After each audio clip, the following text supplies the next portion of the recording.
Dieses Feuerinferno hätte fast das Ende bedeutet. Das Ende eines jahrhundertealten Familienunternehmens im Frankenwald, der Holzwerke Ströler. Doch es kam anders. Rund 10 Jahre später werden hier in Schwarzenbach am Wald jeden Tag hunderte Festmeter Fichtenholz für die Bauindustrie zu Balken verarbeitet. Vor mehr als 360 Jahren wurde der Familienbetrieb als wasserkraftbetriebenes Sägewerk gegründet. Hannes Ströler ist Geschäftsführer in 11. Generation. Als 11. Generation den Betrieb fortzuführen, ist natürlich ein bisschen eine Bürde, natürlich.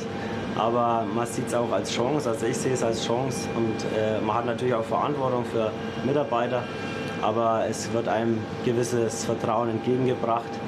Und das ist natürlich auch schön zu merken. Und deswegen, ich habe auch Lust drauf, den Betrieb weiterzuführen. Und es funktioniert. Hannes' Vater Heinrich liegt das Unternehmen sehr am Herzen.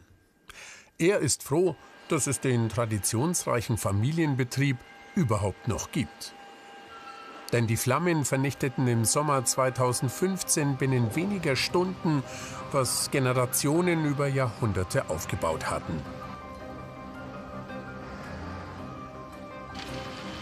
Rund 1000 Helfer von Feuerwehren und technischem Hilfswerk versuchten alles, um den Brand zu löschen.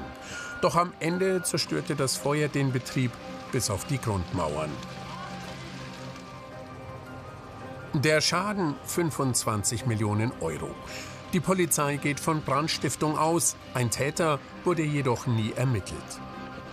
Für Heinrich Ströler, der an diesem Tag in Oberbayern unterwegs war, war der Brand ein schwerer Schlag. Sein Lebenswerk, der Arbeitsplatz von fast 40 Menschen, alles zerstört, und er als Chef stand sogar erst einmal unter Tatverdacht, obwohl er zur Zeit des Brandes gar nicht in der Nähe war. Die Polizei war da, ich war der Hauptschuldige. Ja, ich habe Kurzarbeit beantragt, habe keine Kurzarbeit bekommen. Und das Arbeitsamt gesagt hat, wenn man sie einsperrt, dann kriegen wir unser Geld nicht wieder. Es war schon eine harte Zeit. Wir haben unsere Leute gehalten ein ganzes Jahr lang. Die Polizei ließ den Verdacht gegen ihn schnell fallen. Trotzdem drohte Heinrich Ströler an der Katastrophe zu zerbrechen. Sein Sohn Hannes hatte damals gerade seine Ausbildung zum Holzbearbeitungsmechaniker abgeschlossen und stieg in die Geschäftsführung ein. Gemeinsam mit dem Vater baut er das Unternehmen wieder auf. 3 Jahre dauert es, dann sind die Holzwerke Ströler wieder im Geschäft mit modernen, automatisierten Maschinen.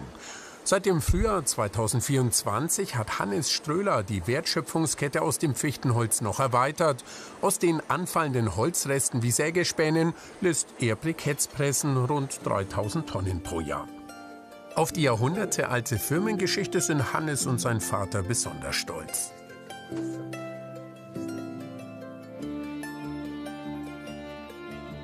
Sie konnten Erinnerungsstücke und Bilder vor den Flammen retten und sogar eine Kopie der Urkunde, die den Kauf der Mühle durch einen Urahn im Jahr 1661 dokumentiert. Das ist die originale Urkunde vom Kauf der Rauschenhammer Mühle. Aufwendig da, das Ja. Und zwar liegt die in Bamberg im Archiv. Seit dem 17. Jahrhundert wird in der Rauschenhammermühle Fichtenholz verarbeitet. Doch heute kommt fast ein Drittel aus der Region. Die hochgewachsenen Bäume waren weit über die Grenzen Frankens hinaus beliebt.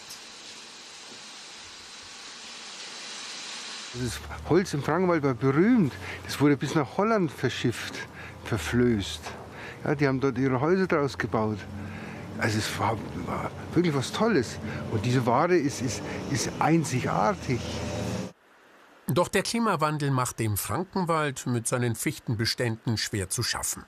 Borkenkäferbefall und sommerliche Dürreperioden sorgen dafür, dass immer mehr Fichten absterben. Für die Zukunft muss Hannes Ströler umdenken. Also wir machen uns natürlich auch Gedanken, wie man die Fichte vielleicht mal ersetzen kann oder anteilig ersetzen kann. Und deswegen machen wir Experimente mit anderen Holzarten. Ja, unter anderem haben wir schon mal Douglase probiert, oder es besteht die Möglichkeit der Lärche, also Lärche zu verarbeiten, oder auch perspektivisch irgendwann mal Laubhölzer. Aber das ist natürlich alles ein langfristiger Prozess. Angst vor der Zukunft haben die Ströhlers nicht. Die Auftragsbücher sind gut gefüllt und Holz als Baumaterial ist heute ebenso gefragt wie vor über 360 Jahren, als der Urahn der Ströhlers begann, im Frankenwald Fichtenholz zu sägen.